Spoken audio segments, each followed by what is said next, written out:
Hello everyone! Welcome back to my YouTube channel, Chels TV Official. At guys, paalala lang po sa lahat ng mga hindi pa nakasubscribe sa aking channel, please pakisubscribe naman ang aking munting channel. Ayan guys, speaking of, ayan, Kalingap Rob, nagulat. Ayan, ginulat kasi ni Biancy si Kalingap Rob. Bakit nga ba?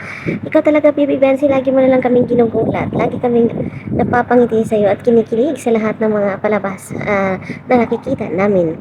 O diba, grabe, talaga naman to si Bibi Biancy is napaka-honest na bata sa mga tanong kasi sa last time na nag challenge meron siyang mga hindi sinagot pero ngayon nag part 2 sila so sinagot niya.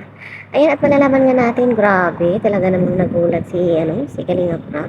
Pero inyo naman guys yung mga blessings na pinaparating ng mga sponsors ni Biancy ay nagawa pa niyang ipamahagi din sa ibang nangangailangan o di ba? Kasi nga matulunging bata at syempre laki sa hirap at alam kasi nila na mahirap maging mahirap ika nga ng nanay niya.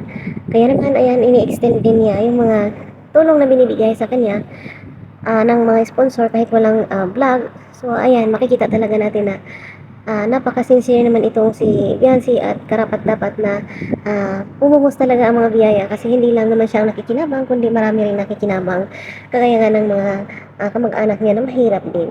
So grabe, talaga naman at tinanong nga siya ni Kalinga Prab kung magiging vlogger ganyan. So siguro pag successful na siya pero sa palagay ko talaga kung magiging vlogger man to si Biancy is ganun din, charity vlogger din. Kasi di ba ngayon nga na hindi pa siya nagba-vlog ay nakuha na niyang tumulong.